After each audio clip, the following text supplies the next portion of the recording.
Now that we're underway with the basics, let's take a little bit of a digression. I want to talk a little more about the timeline. You'll be working extensively in the timeline, and there are some tweaks and some features and whatnot that'll be really helpful to know. So I want to start in the top left-hand corner here. There's a series of little icons you can click on. The second one, it looks like a magnet, is called snapping.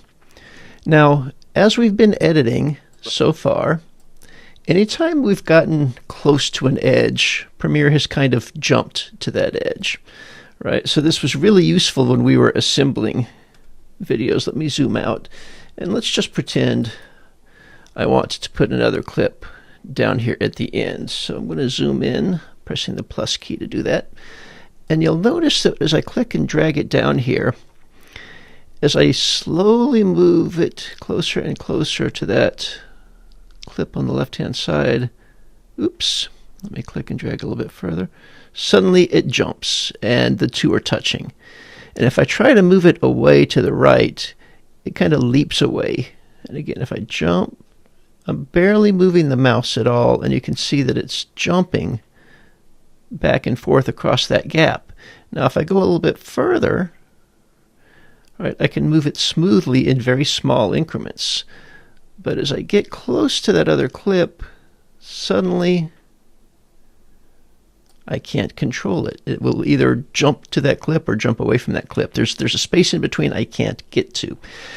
This is really nice when I'm assembling clips like this. It means I don't accidentally put any gaps in between. But it's really frustrating if I'm trying to do something like trim, for example. If I want to move just 1 or 2 frames off of this first clip here, this stand-up 7, if I click and drag to the left, again, it jumps. And the smallest movement that I can make is 4 or 5 frames. I can't get just 1 or 2 frames off of it with the mouse. So sometimes this behavior is called snapping. Sometimes snapping is your friend, and sometimes snapping is really annoying. You can turn it on and off either by clicking this snapping, this magnet icon, or just by tapping the letter S on the keyboard. So if I turn snapping off, and then I come back down here and try to do my trimming, you'll see that I can easily trim 1 frame, 2 frames, 3 frames, just depending on how shaky my hand is. Likewise, you'll see that if I grab this other clip and try to move it back and forth, at no point does it try to stick to the first clip. I can move it back and forth and get it as close as I want, even overlapping, very smoothly. And then I can just turn it back on when I want it. Snapping is something I turn on and off constantly as I'm editing. Since we're in the neighborhood of these icons up here in the top left-hand corner, the one beside it is called linking, or linked selection. So far, every time that we've done anything on the timeline, if I have clicked on a clip, it has selected the video and the 2 audio tracks that came down together.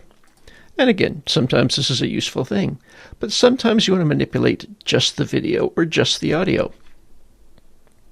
If you turn linking off, now I can come here and I can click on just the video clip, or just audio 1, or just audio 2.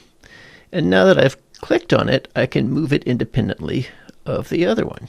So I have just taken this and moved it out of synchronization, and it's telling me, right, these little red windows are telling me that I have moved it 2 seconds and 6 frames out of sync. So if I wanted to get it back in sync, I could easily do that. But this might be more useful for a situation where I want to shorten the audio but leave the video intact. Or likewise, so then I could use these as what we would call an L cut. So you notice that it cuts to the video before the audio cuts along with it. Or I could do it in the opposite direction, and I could make what was called a J cut. If they're all selected, they will all move, but I now have the option of moving just the video or just the audio. So this sometimes comes in handy for doing, like I said, custom manipulations of when you want things to line up differently. So here, for example, maybe I want to keep the video from stand-up 7, but I want to go ahead and start the audio from stand-up 1 a little bit sooner. I'm not at all sure what this is going to look like. Today we'll be talking about how to make the perfect cup. Okay. So anyway, you see how you could use this to manipulate the J cut and the L cut. If you want the audio and the video to start at different times, turning linking off is really an essential behavior. And again, I can do this just by hitting this little button here, or you can also get to it through a menu series, but that's harder. Over here on the left, you'll notice that by default we've got, at least on my computer, 3 tracks of video and 4 tracks of audio. We can add more tracks of video and more tracks of audio a couple of ways. If I simply grab a video clip and bring it up here to where video 4 should be and then turn it loose, Premiere will create it for me. Likewise, I can grab an audio clip and pull it down here to underneath audio 3 and 4, and it'll create 2 new channels, audio 5 and 6. I can also come over here into this area beside the track labels and right click, and here you see I can add or delete the specific track, or I can add or delete multiple tracks. Right? So if I wanted to add 4 video tracks, I could do that. Let me undo those. The little icons all have functions. I'm only going to talk about a couple of them, though. Let me go back to the beginning of my project where I've got some B-roll to look at here. All right, and let me zoom in. Okay. The eyeballs here, they say toggle track output. I like to think of these as visibility indicators. So right now it's turned on, so I see all 3 layers of video, or both layers of video that I'm using. If I were to turn off the visibility indicator here for video 2, it lets me see through whatever video was there to the layers underneath. So when you have multiple layers of video, and especially when you're working with special effects, sometimes it's nice just to be able to toggle that on and off to see what's going on. Also, if you're trying to line things up, this can be really handy. In the same space on the audio, there's the letter M. The letter M stands for mute. So if I wanted to mute Scott because I wanted to listen to a soundtrack, for example,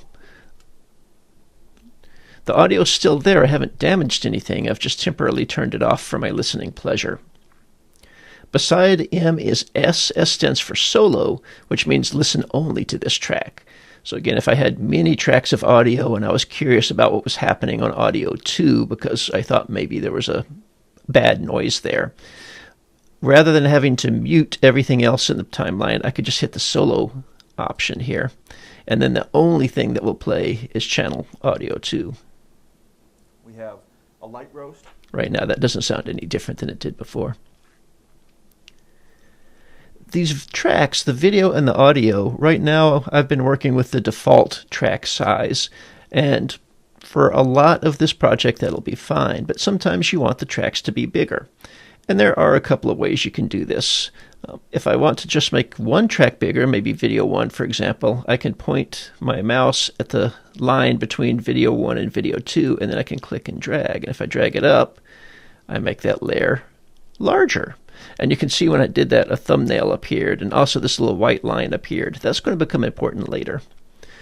But if I want to make them all bigger and evenly sized, this is not a very good way to do it. If you hold the Command key and hit the minus or the plus, it will make all of the video tracks smaller or larger. So I've hit Command minus and made the video tracks as small as they can be. Now I'm going to hit Command plus a couple of times and just make the video tracks a little bit bigger. And I like them a little bit bigger than the default usually so that I can see the thumbnails, which appear at the beginning of each clip, and also so that I can see this white line. That's going to become important later in a later lesson.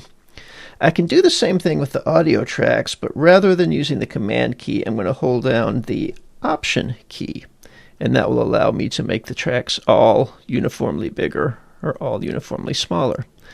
And again, you'll notice that once they get larger to a certain point, these white lines appear running the length of them. Those are going to be important later when we start talking about audio manipulation. Let me zoom out to my whole timeline there. There are other features on here, but that's enough for the moment. Just be aware that there's a lot of customization in the timeline window, and in fact in every window, but for the moment specifically in the timeline window, there's a lot of customization. Oh, and since we're talking about customization, I'll show you one more thing. The wrench here in the top left-hand corner will open up your display options. And as you can see, there are a lot of options to choose from here, including things like minimize all tracks and expand all tracks. That's the same thing that I was just doing with the command plus and minus, or with the option plus and minus. I can do presets. There's a number of things I can add and subtract here depending on what I want to see on my timeline. Just wanted you to see that that was available.